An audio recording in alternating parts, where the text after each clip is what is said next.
নমস্কার, আমি স্বপন। ইভিএম নিউজে আপনাদের সকলকে স্বাগত। এই মুহূর্তের সব থেকে গুরুত্বপূর্ণ যে খবরটা আপনাদের কাছে নিয়ে এলাম, হাঁড়ির খবর, মমতা ব্যানার্জির হাঁড়ির খবর। তাদের তৃণমূল কংগ্রেসের মধ্যেই এই আলোচনা শুরু হয়ে গেছে যে এই 21শে জুলাই এটাই কি মুখ্যমন্ত্রী হিসেবে মমতা ব্যানার্জির শেষ 21শে জুলাই? তিনি কি এটাই শেষ চান্স পাচ্ছেন? কেন এই আলোচনা শুরু হয়েছে এটা নিয়ে আমাদের আজকে মূল আলোচ্য বিষয়। কেন তার দলের অভ্যন্তরেই মমতা ব্যানার্জির যে কিচেন ক্যাবিনেট রয়েছে সেই কিচেন ক্যাবিনেটের মধ্যেই আলোচনা কেন শুরু হয়ে গেল যে এটাই মমতা ব্যানার্জির শেষ 21শে জুলাই মুখ্যমন্ত্রী হিসাবে? এরপরে হয়তো 21শে জুলাই হবে, কিন্তু সেই 21শে জুলাইয়ে মমতা ব্যানার্জি হয়তো যাবে, বা 21শে জুলাই নাও হতে পারে। এরপরে আর শহীদ দিবসের কোনো গুরুত্ব থাকবে না, কারণ তৃণমূল কংগ্রেস শহীদ দিবসকে সামনে রেখেই ক্ষমতা এসছে। এখন ক্ষমতা থেকে চলে যাওয়ার পর আবার সেই শহীদ দিবসের কোনো গুরুত্ব থাকবে বলে মনে হয় না। কিন্তু যদি সেই শহীদ দিবস পালনও করে, মমতা ব্যানার্জির কাছে আর সেই শহীদ দিবসের খুব একটা গুরুত্ব থাকবে না। এমনিতেই তৃণমূল কংগ্রেসের যারা এই 21শে জুলাই শহীদ হয়েছিলেন সেই শহীদ পরিবারের অনেকেই বিজেপিতে যোগদান করে ফেলেছেন। ফলে মমতা ব্যানার্জি সেই শহীদদের যে উপেক্ষা করেছেন, তাদের যে কোনো সম্মানই দিলেন না, ক্ষমতা দখলের জন্য যে তিনি এই শহীদ দিবসকে ব্যবহার করেছিলেন, 21শে জুলাই শহীদ দিবসটাকে, এটা সকলের কাছে এখন পরিষ্কার। শহীদ পরিবারগুলোর কাছে তো আরো বেশি বেশি করে পরিষ্কার। তারা আমাদের সঙ্গেও যোগাযোগ করেছিলেন, আমি তাদের ইন্টারভিউ একসময় দেখিয়েছিলাম আপনাদেরকে। আজকের এই সময় দাঁড়িয়ে মমতা ব্যানার্জির কাছে এটা শেষ, কারণ গোটা রাজ্যে একটা ইউনাইটেড হচ্ছে জনগণ। এবারের নির্বাচন কিন্তু সনাতনী জনগণ ভার্সেস তৃণমূল কংগ্রেস। রাজ্যের সমস্ত সনাতন ধর্মের মানুষ কিন্তু ঐক্যবদ্ধ হয়ে গেছে। কালীগঞ্জে নির্বাচনে তার একটা রিফ্লেকশন আমরা দেখেছি। এবারের পশ্চিমবাংলা নির্বাচনে একটা ভয়ঙ্কর পরিস্থিতি তৈরি হতে চলেছে। তৃণমূল কংগ্রেস একটা শেষ চেষ্টা করতে চলেছে, কিন্তু মমতা ব্যানার্জি খুব হতাশ। কারণ তিনি হতাশ কেন? সনাতনী মানুষ, তিনি একটা ক্যালকুলেশন তাকে বারবার আইপ্যাকও বলেছে, পিকেও সম্ভবত বিহার থেকে তিনি এই কথা বলেছেন যে এবারের নির্বাচনের যে প্যাটার্ন, তার কাছে প্রতীক জৈন যা রিপোর্ট দিয়েছে, প্রতীক জৈনের রিপোর্ট দেখার পর, সেই রিপোর্ট দেখার পর মমতা ব্যানার্জি এই গোটা ব্যাপারটা নিয়ে খুবই চিন্তিত রয়েছে। প্রশান্ত কিশোরও বলেছেন যে এই সময় দাঁড়িয়ে সনাতনী ভোটকে বিজেপি যেভাবে একত্রিত করতে পেরেছে, সনাতন ধর্মের মানুষ যেভাবে ইউনাইটেড হয়েছে, তাতে এই রাজ্যের সনাতন যে বুথগুলো আছে, যে বুথগুলোতে সনাতনীরা ডমিনেট করে, এরকম প্রায় 60,000-এর ওপর বুথ আছে যে বুথে সনাতন ধর্মের মানুষরা মেজরিটি, 60%, 70%-এর ওপর বুথগুলো রয়েছে। এই বুথগুলোতে বিজেপি যদি সমস্ত সনাতন ধর্মের মানুষ ভোট দেয় এবং বেরিয়ে এসে ভোটটা তারা দিতে পারে, সেই দেওয়ার ব্যবস্থা করতে পারে, এই 60,000 বুথের মধ্যে যদি 45,000 বুথও বিজেপি লিড নিতে পারে, তাহলে কেল্লা ফতে, তাহলে বিজেপির সিট 140-45-এ টপকে যেতে পারে। 140-45 বিজেপি, আমার যা ক্যালকুলেশন, আমি যা দেখেছি, বিজেপি যদি 140টা সিটও পায় বা 30-40-এর মধ্যেও থাকে, তাহলে বিজেপি সরকার করবে। কারণ তৃণমূল কংগ্রেস সরকার দলটা তখন থাকবে না। তৃণমূল কংগ্রেস দলটা এখন ভাঙছে না, এই কারণেই ভাঙছে না কারণ তৃণমূল কংগ্রেসের সিট সংখ্যাটা 200, প্রায় 20-21-এর কাছে রয়েছে। একটা হিউজ সমর্থন তৃণমূল কংগ্রেসের পক্ষে রয়েছে।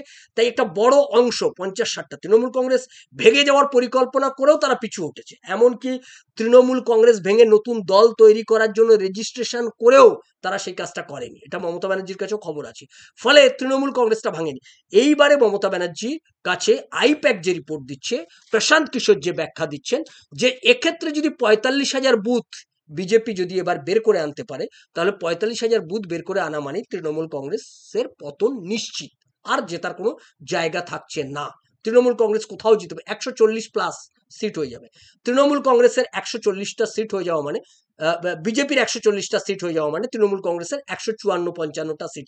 অর্থাৎ এই যে জায়গায় একদম গায়ে গায়ে তৃণমূল আর বিজেপি, এখানে তৃণমূল কংগ্রেস সরকার টিকে থাকতে পারবে না। এমনিতে আইপ্যাক রিপোর্ট দিয়েছে, আমি আপনাদেরকে বলি, আইপ্যাক তাদের ক্যালকুলেশন, মমতা ব্যানার্জি 160+ সিট পাবে।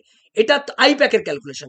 আর এই ক্যালকুলেশন দেখার পর মমতা ব্যানার্জি যথেষ্ট চিন্তায়। তিনি আইপ্যাককে ডেকে আলাদা করে, প্রতীক জৈনকে ডেকে আলাদা করে জিজ্ঞেস করেছেন যে 160 হলে আমি সরকার ধরে রাখতে পারবো না, আমার সিট অন্তত 180+ করে দিতে হবে। এই 20টা সিট বের করার জন্য কোথায় কাকে ধরতে হবে, কি করতে হবে, তার একটা পরিকল্পনা, কার্তিক মহারাজের ওপর চাপ তৈরি করা, ওই হিন্দু ভোটারকে যাতে ইউনাইটেড না করতে পারে, যে কারণে কার্তিক মহারাজ টার্গেট হয়েছে। এর পাশাপাশি আরো অনেকগুলো জায়গা টার্গেট করা হয়েছে, অনেকগুলো মানুষকে টার্গেট করা হয়েছে। তাদেরকে আগামী দিনে দিনে তাদের ক্ষেত্রে এই একই কেস আসবে।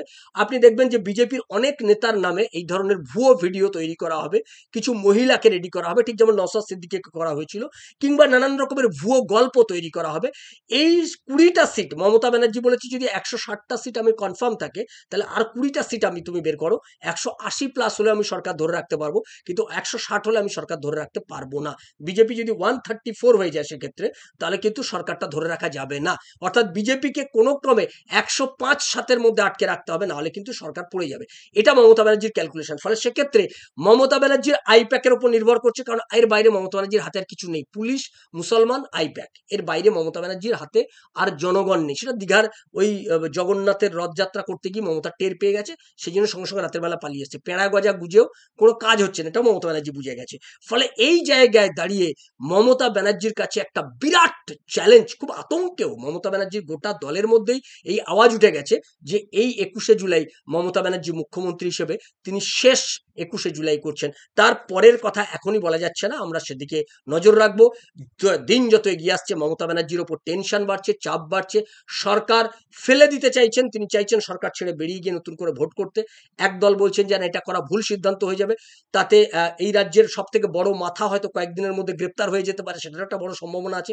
সে গ্রেপ্তার হয়ে গেলে, সরকার পড়ে গেলে আরো বেশি চাপ বাড়বে, মমতা ব্যানার্জি সেই চাপ ধরে রাখতে পারবে না, এটাও একটা অংশের মত। সবটা নিয়ে মমতা ব্যানার্জি একটা ডিলেমার মধ্যে রয়েছে, তিনি বুঝতে পারছেন না তিনি ঠিক কি করবেন, to be or not to be, এরকম একটা সিচুয়েশনে মমতা ব্যানার্জি চলছে। ফলে মমতা ব্যানার্জি শেষ পর্যন্ত কি করে আমাদের সেদিকে নজর থাকবে, আপনাদের নজর থাকুক ইভিএম নিউজের পর্দায়।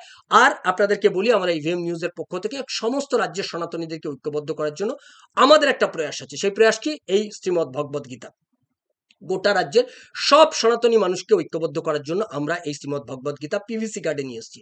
এটা আমাদের আপনারা দেখতে পাচ্ছেন, এই যে উপরে যে নাম্বার এটা রয়েছে 7044244525, এই যে হোয়াটসঅ্যাপ নাম্বারটা দেখতে পাচ্ছেন, এই হোয়াটসঅ্যাপ নাম্বারে আমরা এই হোয়াটসঅ্যাপ নাম্বারে আপনি আপনার নাম ঠিকানা দিয়ে আমাদের সঙ্গে যোগাযোগ করুন, আপনি পেয়ে যাবেন। আমরা প্রত্যেকটা রাজ্যে জেলায় জেলায় এই ডিস্ট্রিবিউটার দেবো এই শ্রীমদ্ ভগবদ গীতা পিভিসি কার্ডের জন্য। এটা কোনো বই নয়। আর 31শে আগস্ট আমরা একটা সেমিনার করছি, 31শে আগস্ট আমরা একটা সেমিনার করছি।